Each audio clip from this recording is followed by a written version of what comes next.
Assalamualaikum warahmatullahi wabarakatuh. Selamat datang di podcast Cipasung. Sebelumnya izinkan saya perkenalkan diri dengan Imana Tahira.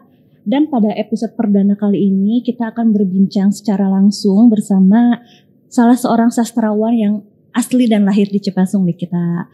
Langsung saja kita sambut Acep Zamzam Nur. Hai Pak. Hai. Apa kabar nih sekarang keadaannya? Alhamdulillah baik-baik. Baik-baik saja ya. Berbicara soal sastrawan nih Pak, kan pasti semua orang juga sudah kenal nih ya sosok Kang Acep Zamzam Nur ini adalah seorang sastrawan yang lahir di Cipasung. Kalau boleh tahu tuh kenapa sih waktu itu memilih atau akhirnya cinta dan jatuh cinta untuk mendalami sastra? Ini pertanyaan agak sulit, tapi sebenarnya jadi sastrawan itu kan bukan cita-cita. Cuma dijalani aja, sejak kecil senang membaca dan tanpa terasa akhirnya juga dari membaca itu kemudian menulis dan akhirnya keterusan. Jadi bukan sesuatu yang dicita-citakan. Bukan sesuatu yang dicita-citakan, tapi mulai ada rasa ketertarikan sendiri nih di dunia sastra itu sejak umur berapa mungkin kalau boleh tahu? Itu sejak SD. Saya sudah banyak membaca buku ya, karena kebetulan di rumah banyak sekali buku dari bapak saya, lalu juga majalah. Ibu saya juga berlangganan banyak majalah. Dari kecintaan terhadap sastra mungkin juga diawali dari situ. Kalau dalam pengertian sastra kreatif. Sastra kreatif. Tapi kalau boleh ditarik dari sejarahnya kan sosok dari Bapak sendiri juga kan sangat kental juga dengan pesantren. Terus sekarang ada keterhubungannya dengan sastra sendiri. Kira-kira kalau misalkan boleh kita tahu, boleh teman-teman yang di rumah tahu pun, ada nggak sih sejarah sastra sendiri untuk di Pondok Pesantren Cipasung? Jadi begini, hampir semua pesantren, ya terutama pesantren tradisional, karena kan saya juga merasakan pesantren itu juga mulai tahun 70-an, tahun 60-an, 70-an atau 70-an kan itu juga suasananya masih sangat tradisional sekali dan sastra itu sebenarnya sudah menyatu dengan kehidupan pesantren karena apa yang diajarkan di pesantren itu juga bentuk karya sastra. Kitab-kitab itu juga kan banyak bentuk syairnya, lalu juga nadoman, terus juga cerita-cerita itu adalah yang tanpa disadari itu adalah sastra yang memang hidup di pesantren dan mungkin juga secara secara mungkin kebetulan atau juga secara spiritual katakanlah seperti itu, pesantren itu adalah suasana yang sangat kondusif sekali untuk kehidupan sastra, untuk penciptaan karya sastra. Jadi kalau para santri menyadari hal itu, sebenarnya akan banyak sekali santri yang menulis karena suasana di pesantren itu adalah suasana yang memancing orang untuk merenung dan kemudian menuliskannya. Jadi sebenarnya secara tidak langsung sastra yang saya maksud tadi adalah sastra secara umum ya, yang mungkin juga di kitab-kitab, di nadoman-nadoman itu adalah sastra yang tanpa disadari sebenarnya santri-santri itu belajar sastra tanpa disadari. Justru tanpa disadari ketika kita di pesantren itu justru melekat juga dengan ilmu sastra berarti ya Pak, seperti itu. Iya, secara suasana ya. Karena kalau sastranya sendiri katakanlah sastra Indonesia misalnya itu kan dipelajarinya bukan di pesantren tapi di sekolah. Karena santri juga sekolah jadi mungkin berkenalan juga dengan sastra Indonesia, tapi sebenarnya suasana sastrawi itu juga terasa di pesantren. Berarti pesantren nih kalau bahasa kekinian sastraable banget ya Pak ya? Penyairable, paham nggak penyairable? Iya. Mendukung gitu loh, suasananya mendukung. Suasana sangat-sangat mendukung. Lalu kalau peranannya sendiri, selain tadi dikatakan bahwa suasana pesantren itu sebenarnya sudah mendukung sekali nih untuk sastraable atau dunia sastra. Nah, peran sastra sendiri mungkin terhadap pesantren dan sebaliknya, kira-kira seperti apa? Ya itu menyatu ya, antara sastra dengan pesantren itu menyatu ya.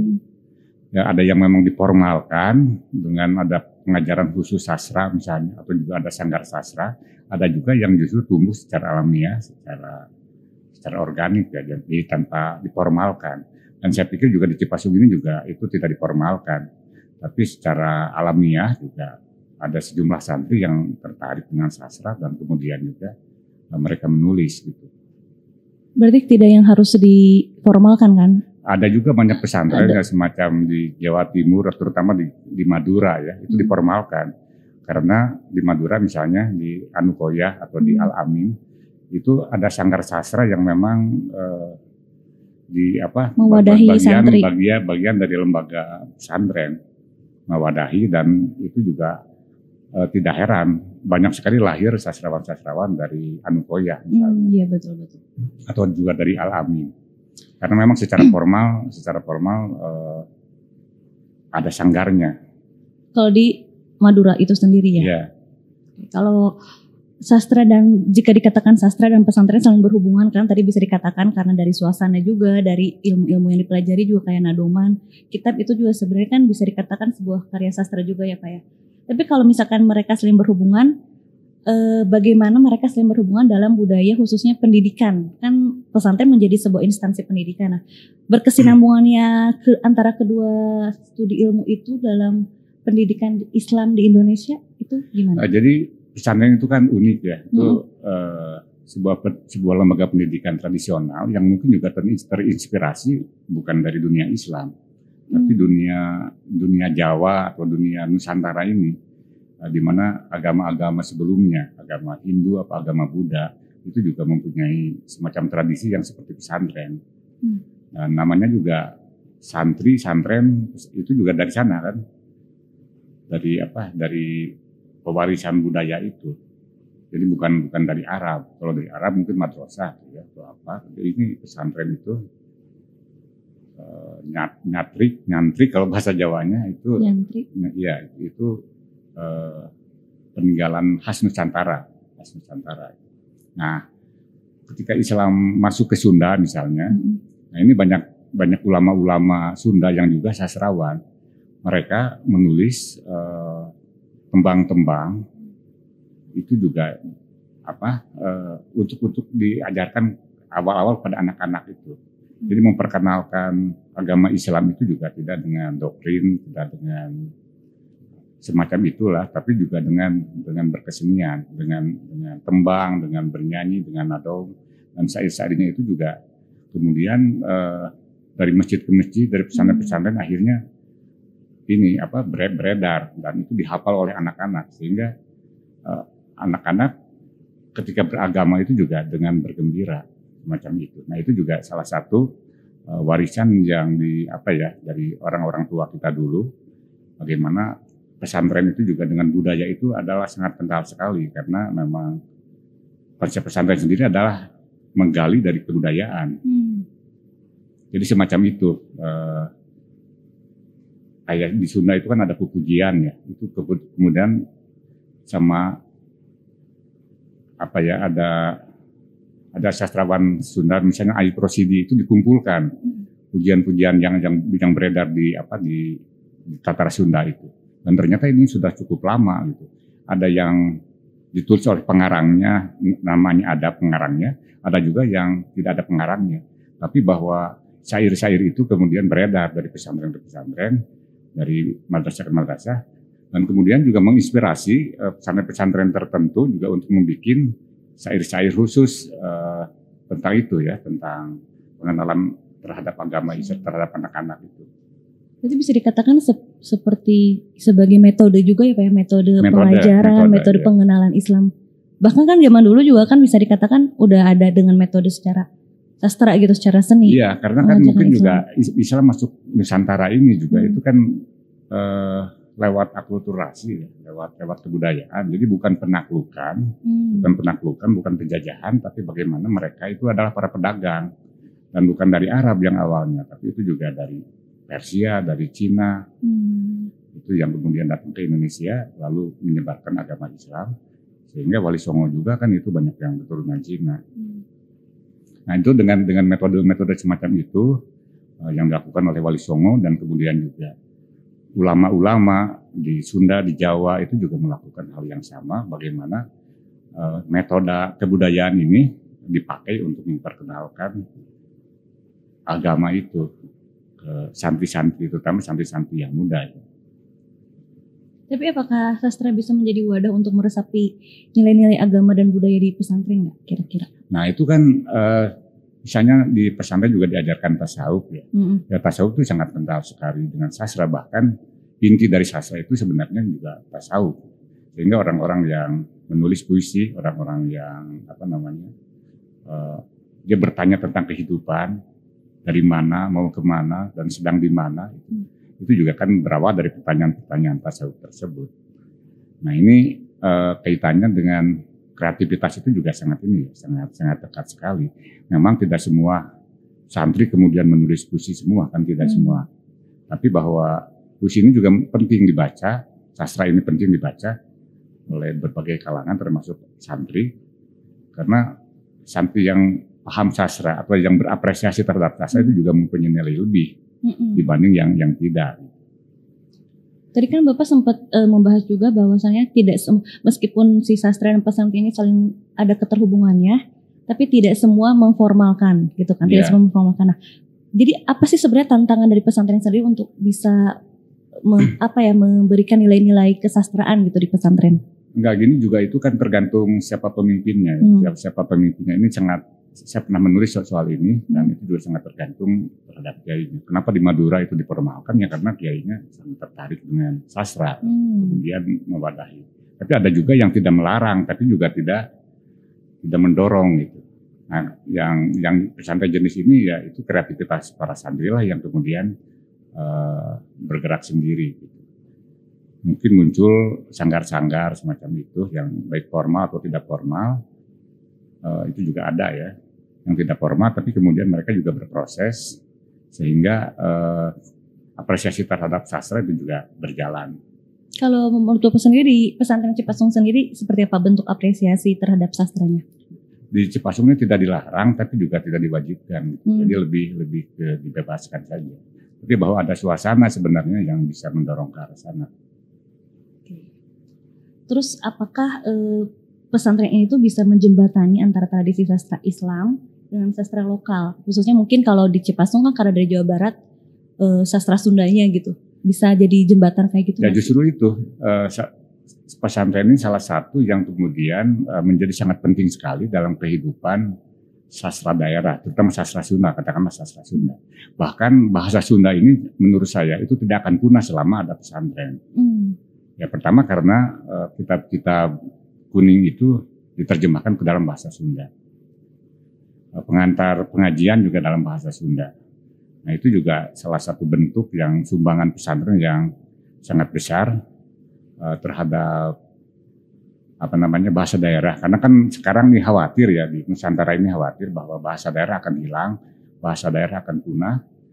Di antara bahasa-bahasa daerah yang ada di Nusantara ini, mungkin Sunda itu salah satu yang terbesar. Sementara bahasa-bahasa yang lain itu juga mungkin sangat kecil sekali dan mungkin juga dalam beberapa tahun ke depan ini bisa hilang. Nah, kenapa Sunda di samping Jawa itu termasuk besar? Yaitu karena salah satunya ada pesantren. Pesantren mengajarkan bahasa Sunda, orang Sumatera, orang Jawa, orang Jakarta itu yang datang ke Cipasung atau juga ke beberapa pesantren di Tasikmalaya misalnya, itu akan belajar bahasa Sunda karena kitab-kitab itu juga diterjemahkannya dalam bahasa Sunda, lalu pengantarnya juga dalam bahasa Sunda. Tadi kan sempat dikatakan kalau justru ada ada kekhawatiran jika bahasa itu justru punah ya Pak ya, kayak bahasa Sunda takut punah, itu kekhawatirannya. Lantas gimana sih atau enggak apa sih tantangannya gitu loh untuk menggalakkan kembali semangat sastra khususnya di pesantren gitu? Ya ini misalnya gini ya, kita sebenarnya udah memakai pengantar bahasa Sunda, udah menerjemahkan dengan bahasa Sunda ya. Nah itu mestinya tidak berhenti di situ, tapi juga lebih jauh lagi bahwa santri-santri juga membaca karya sastra Sunda dan nanti juga mungkin siapa tahu tertarik untuk menulis. Karena secara bahasa dengan pengantar bahasa Sunda itu juga sudah luar biasa, yaitu sumbangannya terhadap bahasa Sunda dan sastra Sunda. Aku ngelansir dari salah satu buku karya Bapak sendiri di Islam Santai bahwa itu ada peran sastra dalam ekspresi dan refleksi pengalaman spiritual di pesantren. Seperti apa sih Pak peran sastra sendiri dalam membuat atau memberikan ekspresi spiritual terhadap pesantren itu sendiri? Ya, Ya sastra itu sebenarnya juga spiritual ya, apalagi bentuknya semacam puisi. Semacam puisi itu adalah ungkapan-ungkapan dari perasaan yang paling dalam, dari hasil renungan yang dalam, dari pengalaman hidup. Jika yang lain ilmu-ilmu yang lain misalnya fikih atau lain-lain itu lebih pada aturan-aturan, bagaimana hidup, bagaimana beribadah misalnya. Nah, sastra ini juga mungkin lebih dekat pada tasawuf karena itu adalah berbentuk renungan-renungan terhadap hidup, pertanyaan-pertanyaan terhadap hidup, dan juga mungkin rasa syukur sebagai hamba terhadap Tuhannya. Nah, semua itu adalah tema-tema utama dalam karya sastra, khususnya dalam puisi semacam itu. Karena refleksi seorang penyair atau katakanlah juga mungkin seorang santri, karena umumnya santri itu pesantren-pesantren lama, yang lama itu kan di kampung-kampung. Dia dekat dengan sawah, dekat dengan gunung, dekat dengan pohon-pohon, dekat dengan sungai. Nah, itu adalah suasana alam yang kemudian juga bisa menginspirasi bahwa ayat-ayat Tuhan itu tidak hanya terbatas pada ayat-ayat yang bisa kita baca di kitab suci, tapi juga di sekeliling kita, di alam semesta ini. Kita bisa membaca pohon, kita bisa membaca sungai, kita bisa membaca padi, kita bisa membaca gunung. Itu adalah ayat-ayat yang kemudian bagi seorang penyair itu adalah tantangan ya untuk diekspresikan sebagai bagian dari penggalian spiritualitas. Berarti apakah santri membutuhkan sastra, Pak? Sangat membutuhkan. Cuma mungkin itu kan sastra ini juga seperti juga ilmu-ilmu yang agak khusus ya.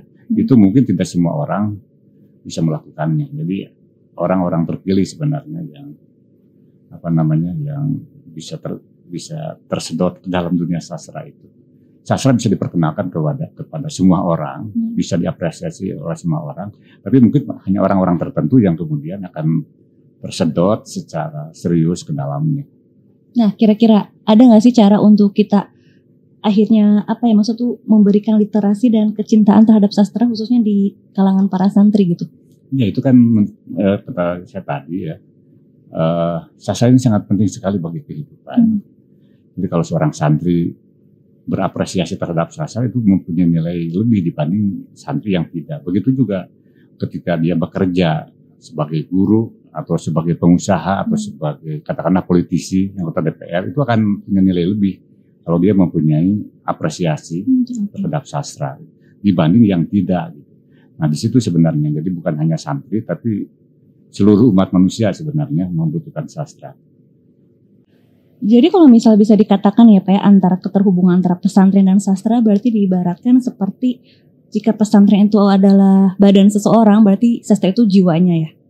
Ya bisa seperti itu.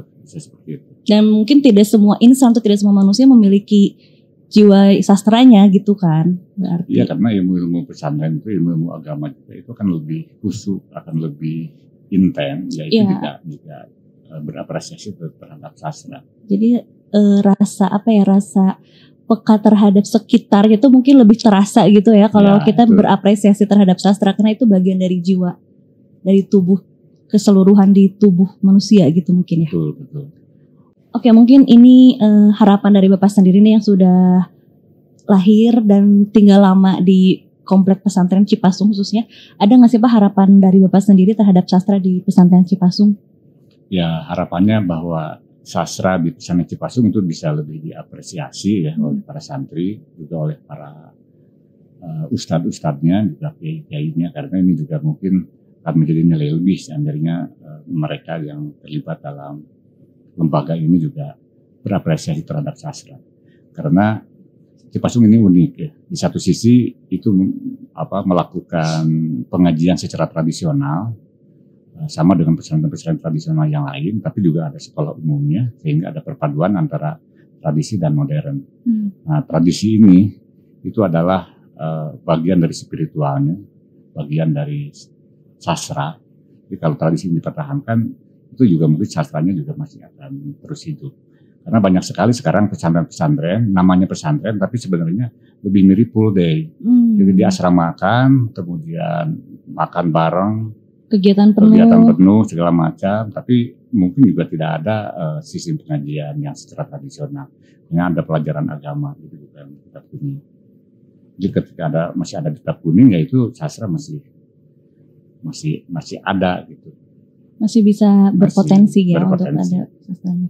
Ini Pak, tapi mungkin Bapak juga sudah tahu atau sudah sempat membaca atau melihat di postingan-postingan Instagram sosial media Cipasung sendiri nih, bahwasanya sekarang banyak juga Pak santri-santri pesantren Cipasung yang sudah melek gitu, yang sudah menunjukkan jati dirinya berapresiasi pada sastra. Ada beberapa santri atau mungkin mahasiswa di Cipasung sendiri yang sudah menciptakan buku, sudah menulis buku atau kegiatan-kegiatan yang berbau sastra lainnya. Harapan Bapak sendiri sebagai tokoh sastrawan yang lahir dari pesantren terhadap santri-santri yang mulai ada ketertarikan, mulai tekun terhadap sastra, apa mungkin nih buat teman-teman santri? Ya, ini ada kondisi yang mungkin juga sangat mendukung ya, misalnya di IAIC ya, di UNIK sekarang namanya. UNIK. Ya, itu juga kegiatan literasinya ada, karena juga di situ ada namanya KOPI ya. Saya nggak tahu singkatannya. Komunitas Penulis IAIC. IAIC ya. Betul. Nah, itu juga cukup aktif dan mereka juga berkarya bersama dan kemudian juga menerbitkan buku bersama-sama. Yaitu yang di bawah asuhan Pak Asep Kamam. Iya, Pak Asep Kamam. Dan itu udah beberapa buku ditulisnya. Lalu juga ada yang saya diperkenalkan juga oleh Pak Asep. Ada juga seorang remaja ini yang juga menulis novel-novel remaja, novel-novel pop juga dari Cipasung. Saya lupa namanya. Tapi itu juga bukunya sudah diterbitkan oleh kelompok Mizan. Salah satu bukunya. Mizan? Salah satu bukunya. Oh, keren ya. Kalau sudah diterbitkan oleh Mizan berarti? Ya, kelompoknya. Jadi kan Mizan ada banyak. Iya, semacam itu. Gimana berarti harapannya Pak? Nah, ini semakin banyak, ya itu lebih bagus ya. Lebih bagus. Karena bukan hanya Cipasung sekarang ini dengan maraknya literasi, karena literasi juga mungkin juga yang nulis sudah banyak dari dulu, tapi karena ada gerakan literasi, karya-karya tersebut dikumpulkan, lalu juga diterbitkan sehingga mempunyai jejak karya. Misalnya juga di Sukamana, saya dengar juga seperti itu. Terus di beberapa tempat lain. Oke. Mungkin terakhir nih Pak, kita pengen tahu mungkin teman-teman yang sedang menonton, Bapak Ibu semuanya, para santri yang sedang menonton sekarang ingin tahu nih, mungkin ada pesan khusus tersendiri nggak sih dari Bapak untuk para santri di Cipasung atau untuk pesantren Cipasung sendiri ke depannya, pesan dan harapan dari Acep Jam-Jam Nur? Ya ini ya semoga semakin maju ya, tapi dengan niat yang baik. Amin. Dengan niat yang baik. Itu aja. Jadi santri-santrinya semakin maju, artinya terlibat di masyarakat dalam banyak sekali bidang, jadi mungkin di pendidikan, tapi juga di bidang-bidang lain. Dan saya dengar juga seperti itu ya. Dan teman-teman dari Bajuri juga sudah terlibat juga di media-media di Jakarta ya. Itu kan salah satu yang penting juga semacam itu.